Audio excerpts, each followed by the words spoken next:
Hello student, आप सभी का हमारे चैनल में स्वागत है। जैसा कि आप सभी को पता है कि मैंने आज एक टास्क दिया था और अब मैं उसका सॉल्यूशन प्रोवाइड करने जा रहा। सो आइए शुरू करते हैं। मेरा टास्क था cube root of x plus cube root of y is equal to 13 and root of x plus root of y is equal to 35। Okay, तो यहां पर हम देखेंगे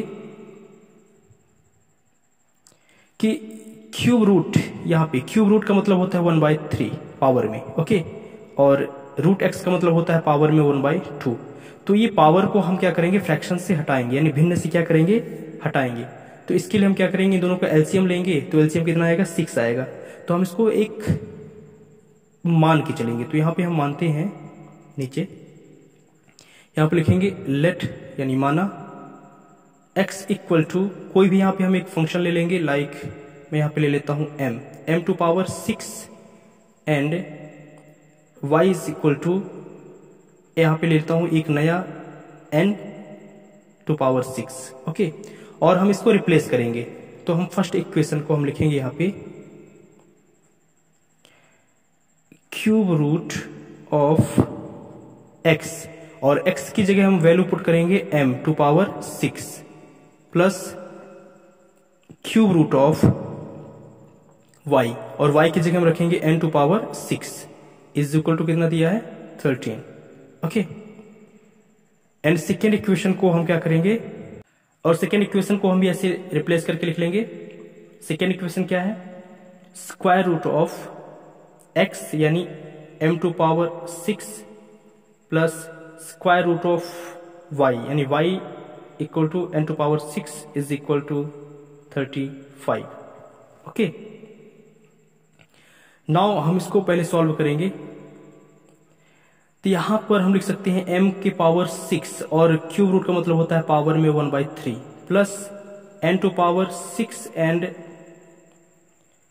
पावर 1/3 इज इक्वल टू 13। यहां पे इसको हम कट करेंगे तो क्या 2 टाइम्स बार कटेगा, ये भी 2 टाइम्स में कटेगा। तो क्या आ जाएगा, m square plus n square is equal to 13। Okay, तो हमें एक इक्वेशन मिल जाएगा यहां से। सिमिलरली यहां पर हम इसको सॉल्व करेंगे। तो यहां पर देखेंगे कि क्या लिखा हुआ है, m टू पावर 6, और स्क्वायर रूट का मतलब होता है पावर में 1/2 plus n to power 6 and 1/2 is equal to 35। यहां से इसको कट करेंगे 3 टाइम्स में। सिमिलरली ये भी 3 टाइम्स में कट होगा। तो यहां पर क्या आ जाएगा, m का क्यूब प्लस n का क्यूब इज इक्वल टू 35। तो ये सेकेंड इक्वेशन हमारे पास आ जाएगी। ओके, नाउ यहां पर हम क्या करेंगे, इक्वेशन नंबर 1 जो यहां पे दिया हुआ है, इसमें हम एज्यूम करेंगे m और n की वैल्यू को। तो हम यहां पर m स्क्वायर व n स्क्वायर की वैल्यू को कितना एज्यूम करें कि हमें 13 मिले। तो यानी एक पूर्ण स्क्वायर यानी पूर्ण वर्ग होनी चाहिए। तो लाइक 13 से छोटा तो 1, 4 और 9, ये एक ऐसी संख्याएं हैं जो पूर्ण वर्ग हैं और 13 से छोटी हैं। ओके, तो अगर मैं यहां पर m की वैल्यू को 1 रखता हूं, सॉरी m स्क्वायर की वैल्यू को 1 रखता हूं, n स्क्वायर की वैल्यू को 4 रखता हूं, तो हमें हमारा सॉल्यूशन 4 + 1 इक्वल टू 5 होगा, जो कि नहीं मैच होगा। ओके, और अगर मैं m स्क्वायर इक्वल टू 1 रखता हूं, n स्क्वायर इक्वल टू 9 रखता हूं, तो 9 और 1 कितना होगा, 10 होगा, जो कि नहीं होगा, हमें 13 चाहिए। और अगर मैं यहाँ पे m स्क्वायर इक्वल टू 4 रखता हूं, n स्क्वायर इक्वल टू 9 रखता हूं, तो हमें क्या हो जाएगा, 13 मिल जाएगा, यानी हमारा सॉल्यूशन यहाँ पे मिल रहा है। ओके, तो हमें 2 वैल्यू मिला, m square equal to 4, sorry यहां पे हम m स्क्वायर इक्वल टू 9 और n स्क्वायर इक्वल टू 4 भी रखेंगे तो भी हमें सॉल्यूशन मिलेगा 13। यानी हमें 2 कंडीशन मिल रहे हैं, फर्स्ट ये और सेकंड ये। तो फर्स्ट कंडीशन यहां पे हम लेंगे, फर्स्ट कंडीशन लेंगे, अगर if m square equal to 4 है तो n स्क्वायर इक्वल टू क्या होगा, 9 होगा। तो इस केस में m इक्वल टू क्या आ जाएगा, m इक्वल टू आएगा यहाँ पे जब इसका हम रूट निकालेंगे तो +-2 आएगा। ओके, एंड इसका क्या आएगा, +-3 आ जाएगा। ओके, तो यानी यहां पर m की वैल्यू 2 आ गई, कौन, m और n की वैल्यू आ गई।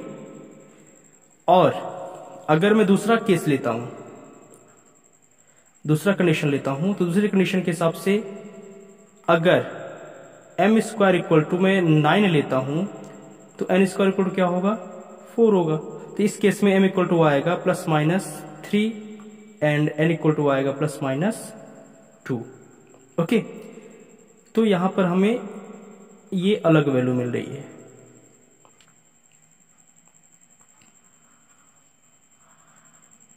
ओके, नाउ हम क्या करेंगे कि x और y की वैल्यू हमें फाइंड करना है, तो हम x और y की वैल्यू को निकालेंगे।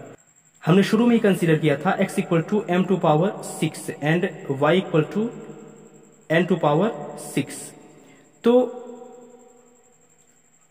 अगर फर्स्ट केस के हिसाब से हम देख रहे हैं, according to first case x equal to according to first case m equal to कितना था, +-2 एंड n इक्वल टू कितना था, +-3।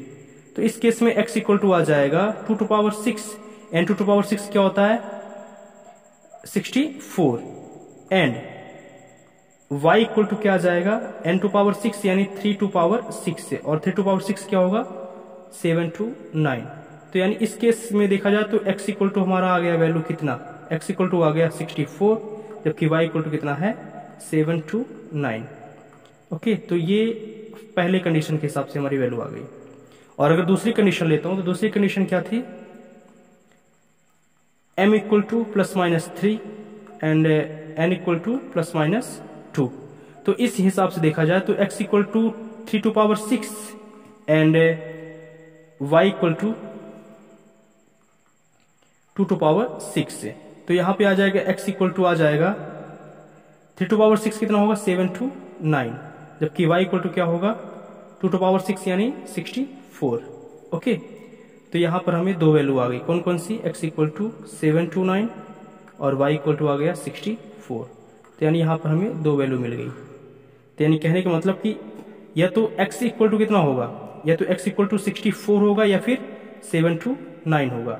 वहीं पर y इक्वल टू क्या होगा, या तो 7-9 होगा या फिर 64 होगा।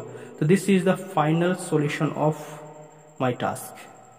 आशा करता हूं समझ में आया होगा। ऐसा ही मैं नया टास्क डेली प्रोवाइड करूंगा और आई होप कि आप लोग उसको सॉल्व करने की कोशिश करेंगे। Thank you so much.